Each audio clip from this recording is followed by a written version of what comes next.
Chrysa Chin is employed by the NBA Players Association, but has several years of experience on several levels.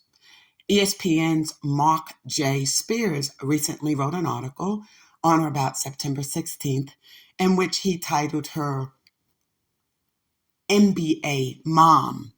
And I thought that was interesting because we've done a lot of research on Chrysa, and there have been people that question whether she is more than an NBA mom and her involvement in the lives of professional athletes in the NBA, both current and retired players. So let us walk through how she became an NBA mom.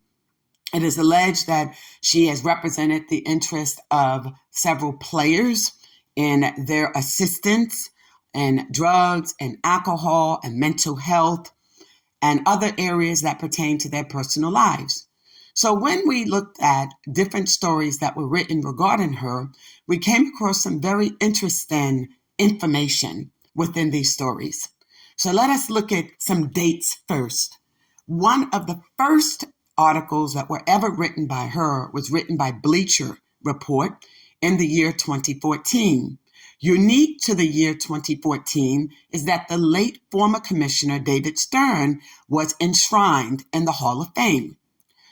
And he should have been 30 years as the commissioner of the NBA, in which he served in a capacity as general counsel, chief of staff, head of marketing and finance and services, negotiating multi-million-dollar media rights deals, etc. Overseeing a league that came from the 1980s and through the millennial, and in an effort to be able to demonstrate the respect, appreciation, and admiration for not simply his 30 plus years of service, but his governance of the NBA, wherein he was part of understanding the importance and significance of the merger of the ABA. The ABA was the American Basketball Association. Most of us recognize players who follow that sport in terms of being journalists, researchers, or analysts of the years of Dr. J and Iceman and Art. And so when you understand what the ABA did then and what it brought to the game, three-point shooting, slam dunk, that came from the ABA when they merged in 1976 into the NBA. So, everyone gives a lot of praise, if you will, to the likes of Reggie Miller, outside three-point shooter. And most recently, obviously, we also recognize the shooting game of Seth Curry, who leads his brother Steph Curry. Imagine that, as the league's three-point shooter. They're both now going to be on part of Dub Nation. Imagine that. We ready, NBC, okay? So imagine the likes of a David Stern who's overseeing and governing that. You're in the league as part of that major merger where you bring 10 new teams to the league to bring you to about now 30 teams, okay? And then he's responsible for now recognizing that there's also a cultural difference in the league. What might that cultural difference be? The increase of African-American male players in the league at the point guard position. The point guard position, New York, we call it point guard, G-O-D. That include the likes of Kenny Anderson, Kenny Smith, Stephon Starbury, Mark Jackson, Dwayne Pearl Washington, Nate Tiny Archibald, names that don't come up often in that conversation of point guards. Arguably, is Jimmy James Black, James Frederick Black, Jimmy Black, class of 1982, University of North Carolina, who gave that assist, if you will, to Michael Jordan that put him on the map. They played on the team with James Worthy. James Worthy would go on to be the number one draft pick for 1982. How could it be that Jimmy Black would end up round 359, right? He was one of the best to play the game, to touch the basketball. Plus, he was the captain of that team. He taught Jordan basketball the same way another New York point guard, Dean Berry, taught Allen Iverson. AI didn't start telling that story to 2001 after the run. Imagine that. He'd almost be playing for 10 years at that time, right? Before he recognized Dean Berry of Archbishop in New York for teaching him the crossover at Georgetown. Those kind of guys, Walter Berry types, Rodney Strickland types, right? So those point guards are perceived as like the pitcher, the quarterback, the thinkers for the game. For many years, no one envisioned that Black athletes could do that on that level. But Commissioner Stern recognized the importance and significance as a member himself of the Jewish community of why it was important to diversify the NBA, but to do it in a way that welcomed and embraced the African American culture. Within that culture, yes, indeed, we have Jews there too. The oldest synagogue in the Western Hemisphere is located in Jamaica on Duke Street, okay? So we recognize that too. So he also had to look at issues that impacted Black relationships within the sports world and how they saw African American athletes, particularly those coming from urban corridors, and why that was important. The victims of the Holocaust were in Warsaw, the ghettos of Poland. So he understood what urban corridors meant and what it meant to those who also were alleged or purportedly living in quote unquote ghettos, housing projects, the urban corridors. And he understood the importance and significance of embracing that and allowing sponsors and advertisers to get to the point where they too embrace that. And so when he is enshrined into the Hall of Fame, there are other things that come to people's mind. How he had to manage the league, even for the likes, respectfully, of those sponsors who would look at how Black culture was being represented in the NBA.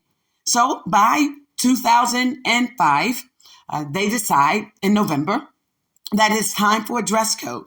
That's almost 10 years past Allen Iverson's introduction as a draftee in the class of 1996. So while everyone is asserting and giving him credit for that, this is what happened because of him and, they came down hard on him, that's not true. But look to the Wrong Ball, the Allen Iverson way to get more of that information. The book is coming soon, as well as the documentary. The book is now being edited. And so I think maybe you'll learn a lot in that phase too. But nevertheless, imagine the likes of an Allen Iverson who's putting out the misunderstood rap tape where Black women are being referred to as bitches and whores and this sort of thing. And then he's like, nah, that's not about Black women, Commissioner. It's just about all women. Really? Okay. But imagine having to be called into the commissioner's office to address such an issue. But even more compelling, imagine you bring in the likes of a Rodney Strickland, for Mitchell Projects in the Bronx. And then you have to deal with his antics in the NBA. Like, how did he go first round 19? He's one of the best ball handlers in the entire class in 1988, okay? But he comes in at 19, all right? That's not where he was originally supposed to go, but New York is saying, well, the Knicks wanted, the front office talk was, we think he could lead New York. He wants his own team. We think this is the team. Let's see how well he can play with our rookie of the year, Mark Jackson. Let's see what he can do in terms of running the floor. Let's see what he can do in terms of community engagement, right? Not necessarily philanthropy per se, because they only dropped him $250,000 his first 2 years. Let's see, however, what he does in that space. And if he could prove to us that he could do that, and he can run the court like that, and he could lead from the bench too, then this is his team. But Rodney Strickland, he proved that that could not be his team. And the mannerism, how he engaged the media. So on one day, on February 8th, right before NBA All-Star, okay, he wants to say to the media how unhappy he is. Okay, that's fine. Well, since he's dating a Puerto Rican anyway, and they see him out there like that, and they say, well, what happened to those Black girls that used to hold him down? Okay, those girls from the Boogie Down. Well, front office talking they here too. So guess what? Send him packing to San Antonio too. Let him go to the Spurs. They speak Spanish in Texas. We'll take Mo. He ain't happy there. What's happening? It may be under Larry Brown. He'll learn some leadership style, right? Isn't that what they thought about AI too? I think they thought the same thing about Al. Yeah. So now let's talk about what happened as those years went by. David Stern had to manage all of that on his own shoulders. He didn't create a game of gambling, alcohol, marijuana, and escorts. No, David didn't want that in the NBA. And his chief of staff at the time was Adam, and he understood that too. But now he got people serving the NBA acting like madams, right? What is Chrysa Chin doing in Cancun at the same time that ballers are there? Why is she in Bahamas at the same time that ballers are there? And the ballers that are there are married, but they're not there with their wives, right? Okay, Ron Ball, Allen Iverson way, coming soon. Trust that when we tell you that. So I'm wondering why they think that they can make Chrysa Chin a nominee to be enshrined in the Hall of Fame. That would be almost like the Hall of Shame, right? This girl comes from a background of Forest Hills High School. She's Chinese American. Okay, last name Chin. Let's get it in. Sound like the days of Corinne. Well, I don't know, but let us not pretend. Y'all say she NBA mom. I don't know, they say maybe NBA mistress. You traveling with basketball players. And now the ballers are traveling with you out of state for programs that are personal to you. You're a recipient of awards. Why is Rodney Strickland traveling with you? To Baltimore. That's interesting. He got a wife named Cheryl, right? That's the appearance of being like a mistress. Like, where's he staying overnight? What hotel rooms is he at? How long this been going on? Because we saw the same thing in 2018 too. And by 2019, he's in the newspapers like Legend magazine talking about you. That's interesting too. Then you posting you outside. Wow. I know you 62, ready for that Social Security check, but let us put you in check. That's a married man. Show Cheryl some respect. Black women, show them that. I know you ain't like the girl like AI with a tat, but, let's still think about that. NBA mom. We hear more like NBA madam, like Miss Diddy type, making arrangements for those boys to call her in the middle of the night. But I know, they use the name Rick.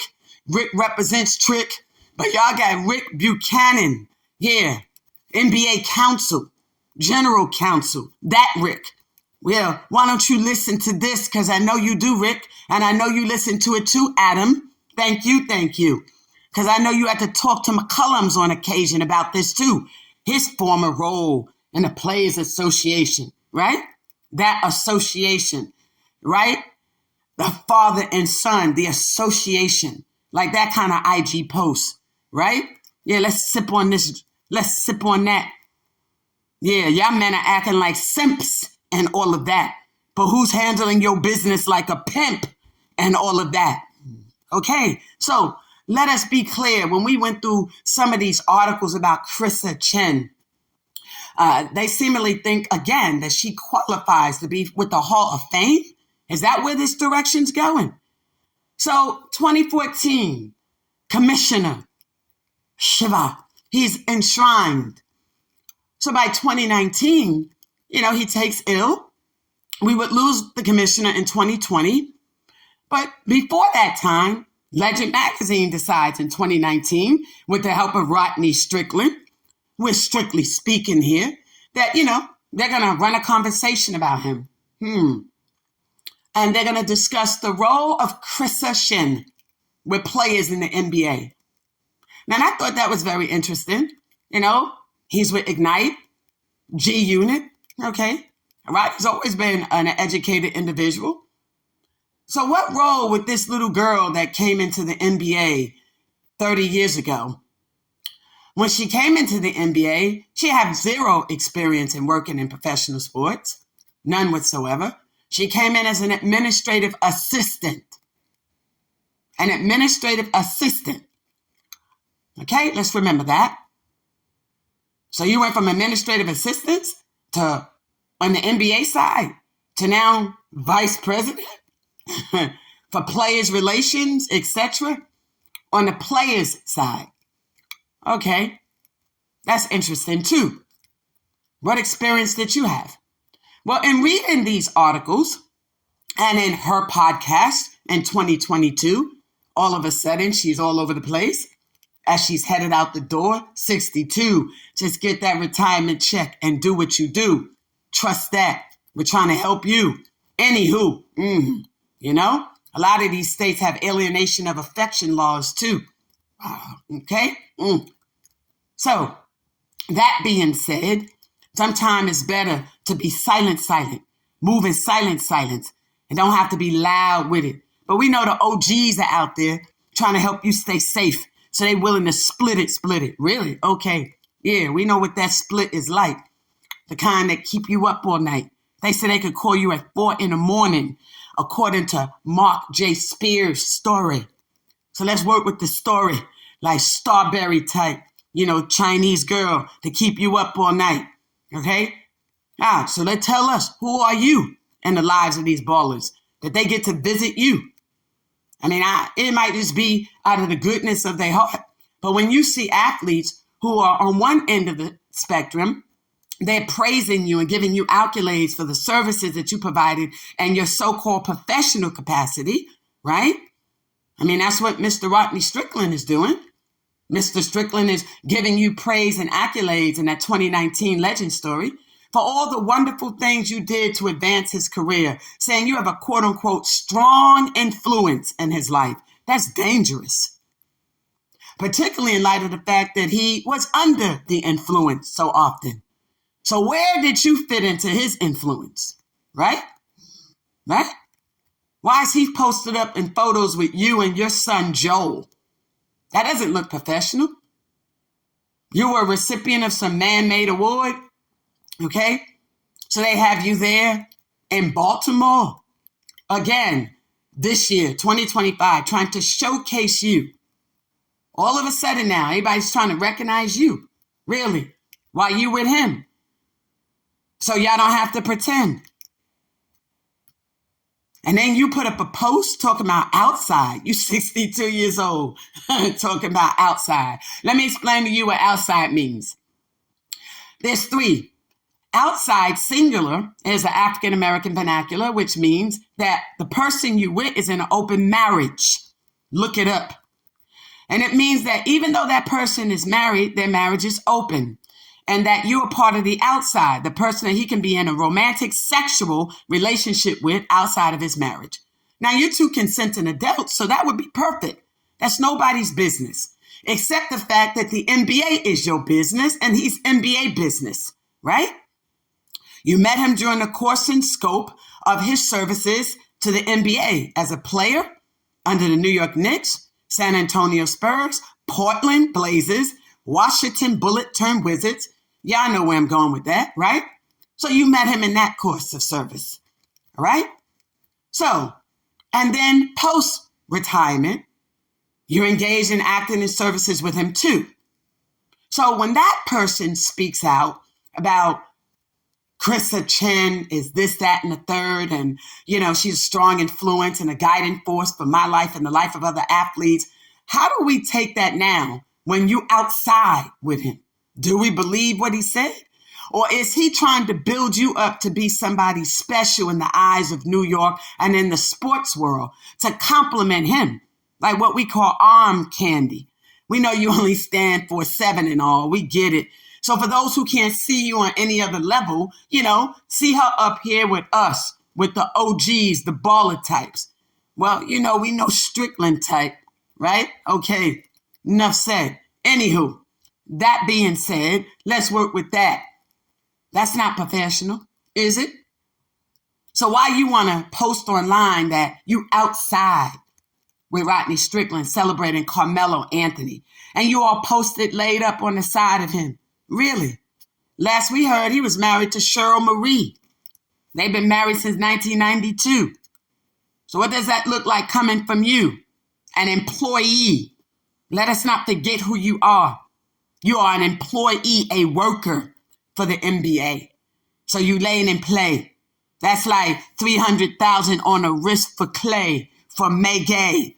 Imagine that. You get people speculating and talking about that. Right? Okay. So what role do you play in the NBA? NBA mom? NBA mistress? Or NBA madam? That's what we have the right to ask. Y'all want to sue for defamation of character? Please, please do. It's called discovery. Rick will inform you. Not the trick Rick's in that phone that y'all got. Nah, that other Rick Buchanan. He know the elements. The only defense to defamation of character is truth, right? So we pose this question to you, Chrysa Chin.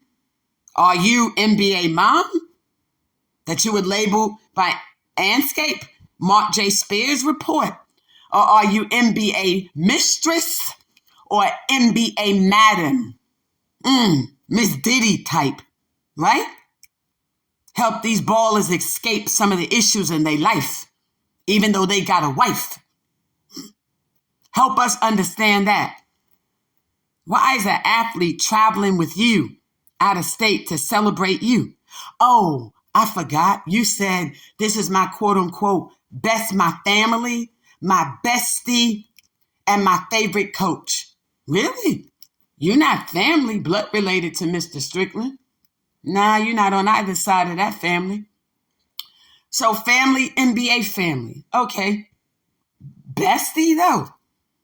How you maintaining a professional relationship with him for the programs and services you profess to offer under the auspice of bestie?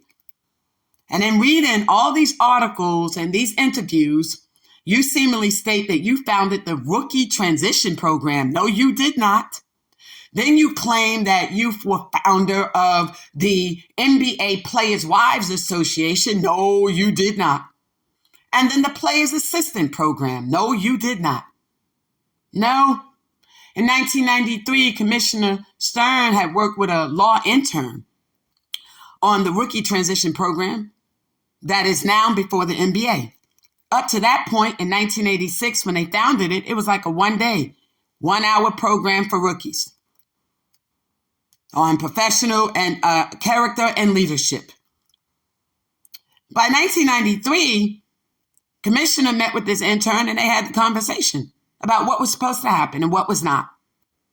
That person presented an entire curriculum for the NBA's Rookie Transition Program, labeling it as such, with everything from the game, gambling, alcohol, marijuana, escort, everything including rape, pregnancies, abortions, crime, domestic violence issues, everything from understanding propositions 42, 48 for those coming in from the NC2A, everything understanding how they got there, 530,000 high school basketball players, Commissioner, of which 17,005 enter the freshman class of D1 programs, of which 4,500 will end up as seniors if they don't come out early, of which you're only going to just take a few of those, like 28, right?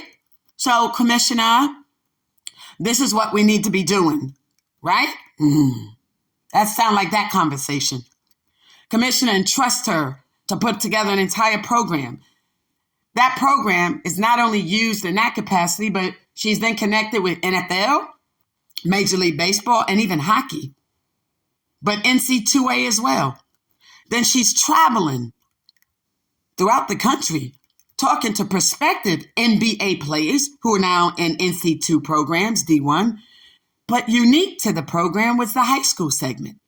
Travels throughout all of New York for that. And a book that was then called Pro Bound. Do you have what it takes to become a professional athlete? That became the Rookie Transition Program, for which you were never a part of in any shape, form, or fashion. Never that.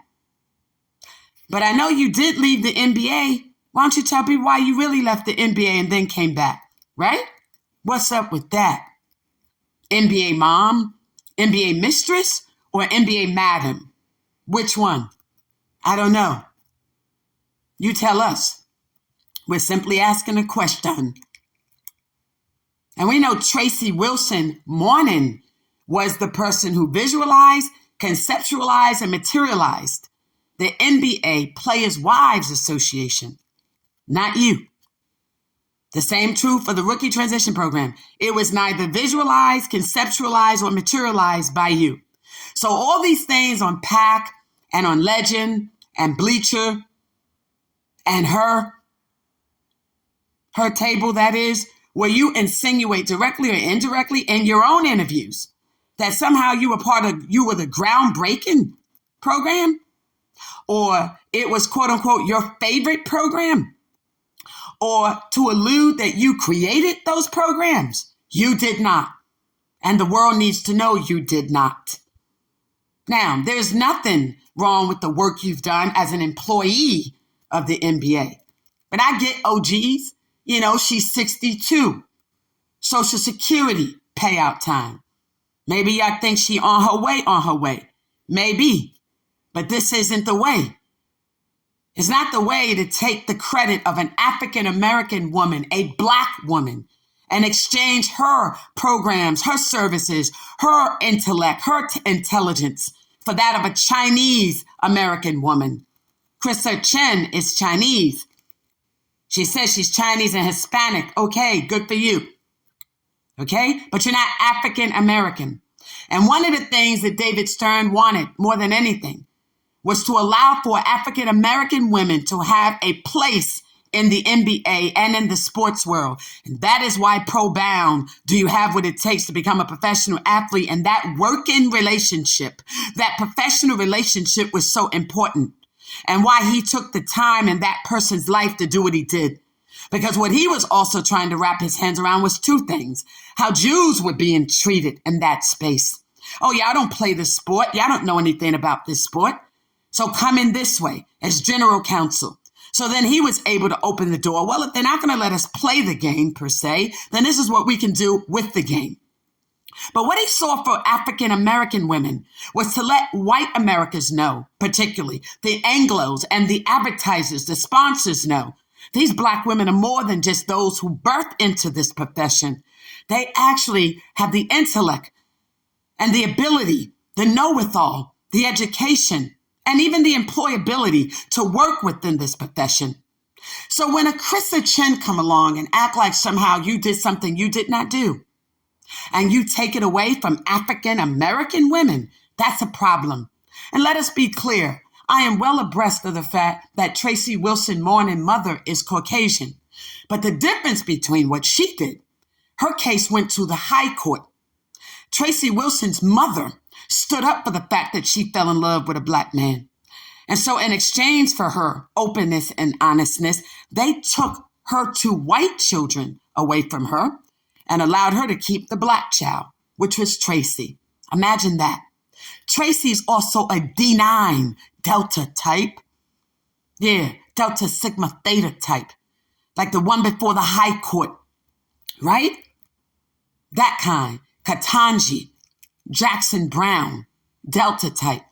Like the former head of the Department of Justice, that type. But the writer of Pro Bound, well, Miss Jefferson, well, for her, she's that AKA type, that 1908 type, that speak for itself type. So they D9s. There's a level of respect for them on that level, right? I don't know if you D9. Don't see you flashing anything. But when person go to your IG page and they see Rodney Strickland, Rodney Strickland, Rodney Strickland, Rodney Strickland, okay, that's your business, right? Except when he tries to present himself as having a business relationship with you. And you present yourself as that being a bestie. And you're fully aware what outside means. So let me help you. Because at 62, maybe you don't need to be speaking slang anymore. Outside singularly means what Gorilla the Rapper means, and what we say. Outside, my man is married, but I'm his. They don't use mistress anymore. It's like, he's in an outside relationship. That's what he doing. That's why she say, I'm outside and he outside too. So he may not be married, but he's in a committed relationship with someone else. And so Gorilla like, and I'm one of some, meaning she knows she one of a few. But she let you know. It's Friday, 7 p.m., 95 degrees, and I ain't got it got me. That's how you are when you outside, right? No. On Friday nights, it's we outside. That's why she said, and I got on my booty shorts and I'm sewing off my moose nook. Go ahead, Gorilla, right? She letting me know we outside now. It's Friday and we outside. That's why she says she don't drink alone. Okay. I pour out my shots and I don't drink alone. Man, those girls are out there, they partying. She said they cute and they can fight too. Then, don't come for them with no BS. So let me update you, 62. So I might be just ready to leave quietly, get that Social Security check and be good with that. And whatever package you have. I don't know if you're trying to get that golden parachute, but that might come right from the sky, right? You're an employee for NBA. That's it. You're not commissioner. Since when we going to start giving everybody Hall of Fame status? Really? I'm still trying to figure out how Carmelo got it, right? We respect Carmelo. He gave us Syracuse, one and done. He gave us nothing Knicks, nothing Denver. But he kicked butt and took names with the Olympics. But everyone who played on all those teams did the same thing. Gold medalist and a bronze. But he got it. We don't know what the requirements are these days, but I refer you to the show that I previously did. Is his enshrinement the making of a new argument for the transparency of it? And I know Mark J. Spears got in on the media side. I need to have a conversation with Bob Costas, Marv Albert types, who really gave us journalism at its best, right? Look, like now it's just, I know you and you know me, right? Like the days of Diddy. You bring two friends and I bring two friends and we can all be friends. Really? But for this generation, I like 21 Savage. That's us. He said, I know who you is. So that's what we saying. We know who you is, Chrysa Chin. So you tell us, are you NBA mom, NBA mistress, or NBA madam? We need to know, Commissioner Adams. Thank you.